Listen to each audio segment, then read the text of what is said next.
Assalamualaikum warahmatullahi wabarakatuh. Jadi di sini saya akan memberitahu kalian bagaimana cara membuat daftar isi otomatis. Pertama, kita buka Microsoft Word. Di sini saya menggunakan Microsoft 2007. Dan di sini juga saya sudah menyediakan dokumen berupa karya ilmiah. Nah, kita beri heading. Untuk heading itu ada heading 1, 2, 3, dan seterusnya. Untuk heading 1 itu digunakan untuk judul pertama seperti kata pengantar, daftar isi, bab 1, 2, 3, sampai penutup dan daftar pustaka. Cara yang pertama itu adalah, nah kita lihat dulu di sini ada heading 1, 2, 3.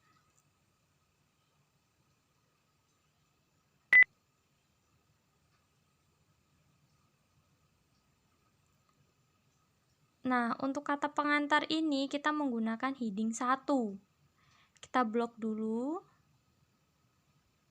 Kita klik heading 1.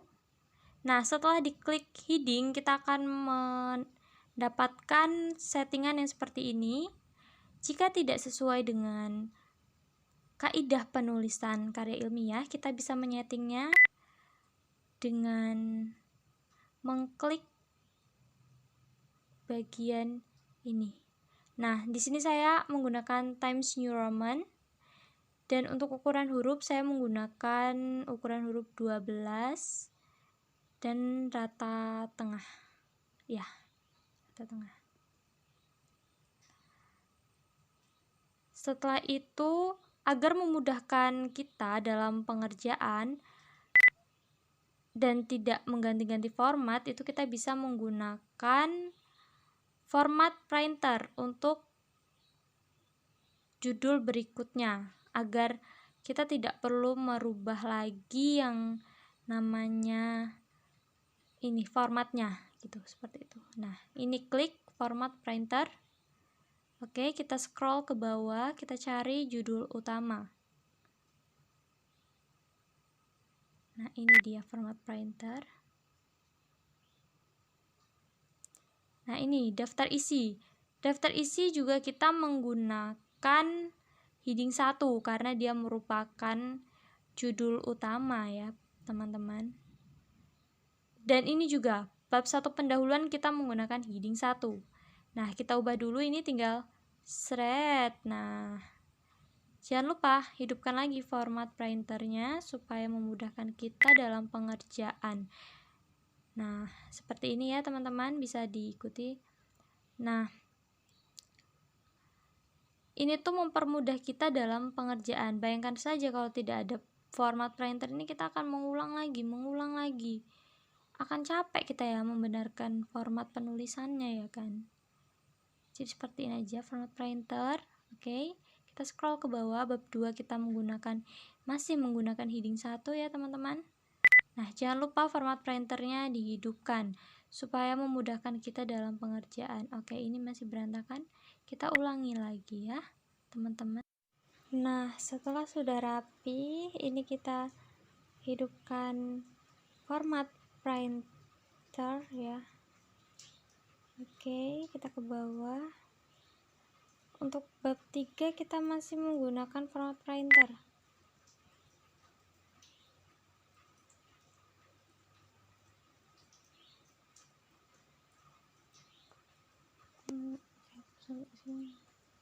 Bab 4 juga masih menggunakan heading 1. Nah, kita sudah format printer tadi.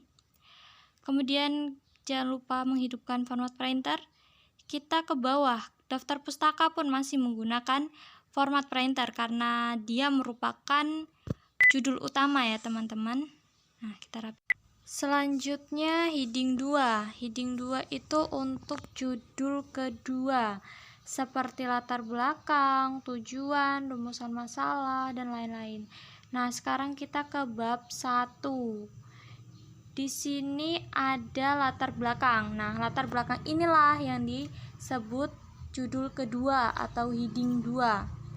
Oke, nah setelah kita beri heading 2, kita akan mendapatkan settingan yang seperti ini. Nah, jika tidak sesuai, Ini bisa disetting. Di sini saya menggunakan tipe huruf Times New Roman dan ukuran hurufnya 12. Nah, jadilah seperti ini. Nah, tidak menggunakan rata miring ya. Nah, jangan lupa hidupkan format printer. Oke, udah kita hidupkan. Dan nanti judul selanjutnya akan kita beri format printer lagi. Sampai seterusnya, supaya kita mudah, tidak menyeting lagi, tidak merubah lagi. Nah, ini masih kurang rapi sepertinya ya, nanti kita perbaiki. Oke, ini kita rapikan lagi pengetikannya. Oke, nah kita scroll ke bawah, kita cari lagi judul kedua, kita hidupkan format printer, kita beri format printer agar menjadi heading 2. Nah, teman-teman bisa lihat ya di sini ya, mudah sekali pengerjaannya, tinggal di blok jadi deh heading 2. Nah, kita scroll lagi, scroll terus.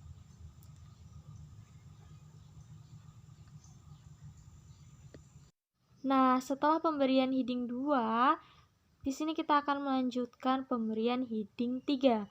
Heading 3 itu biasanya untuk gambar dan tabel, teman-teman. Nah, langsung aja kita scroll ke bawah ya, kita cari gambar dan tabel.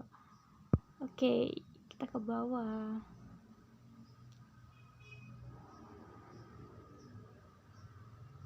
Nah, ini dia gambar. Kita beri heading 3. Kita klik pada gambarnya, kita beri heading 3. Nah, lalu kita bisa kasih di sini gambar 3. Gambar 1. Sorry.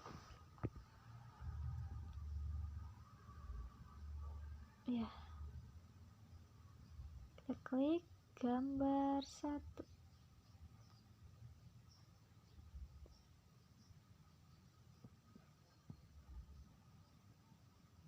Kita scroll lagi ke bawah, kita cari gambar yang lain. Sepertinya tidak bisa menggunakan format printer, kita memang harus satu-satu ya teman-teman. Nah, ini terlewat gambar. Nah, kita klik. Ya kan tidak bisa dia menggunakan format printer. Soalnya kita klik aja gambarnya dan kita beri heading 3. Kita ketik di sini gambar 2.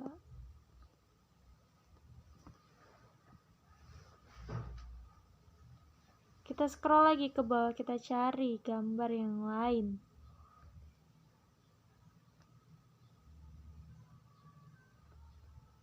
Aduh, maaf salah.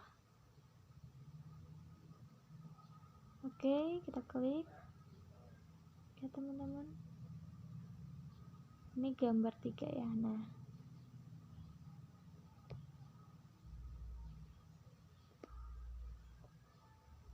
penulisan gambar ini terserah kalian mau ditulis di mana.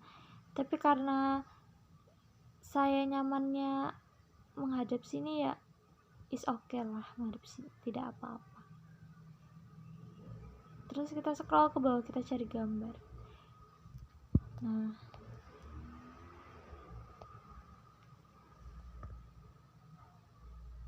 ini gambar 5 ya teman-teman. Kita scroll ke bawah lagi, sepertinya sudah tidak ada gambar ya. Setelah pemberian heading 3 pada gambar, selanjutnya kita akan memberi heading 3 pada tabel. Nah, ini dia tabelnya. Oke, langsung kita blok dan kita beri heading 3. Nah, ini juga tabel 2, langsung kita beri heading 3. Nah, mudah sekali kan teman-teman. Nah, setelah semuanya kita beri heading 1, 2, dan 3, letakkan kursor di bawah tulisan daftar isi yang sudah kita sediakan tadi. Nah, kemudian kita klik reference dan table of contents. Nah, di sini saya memilih contents. Nah, bisa dilihat ini sudah selesai tapi masih acak-acakan. Nah, akan kita perbaiki sebentar. Nah, seperti ini teman-teman hasil yang sudah diperbaiki. Sudah langsung jadi sebuah daftar isi. Ya, bisa dilihat rapi sekali. Ada kata pengantar bab 1 sesuai dengan heading yang kita beri tadi. Ya, terima kasih telah menyaksikan video ini.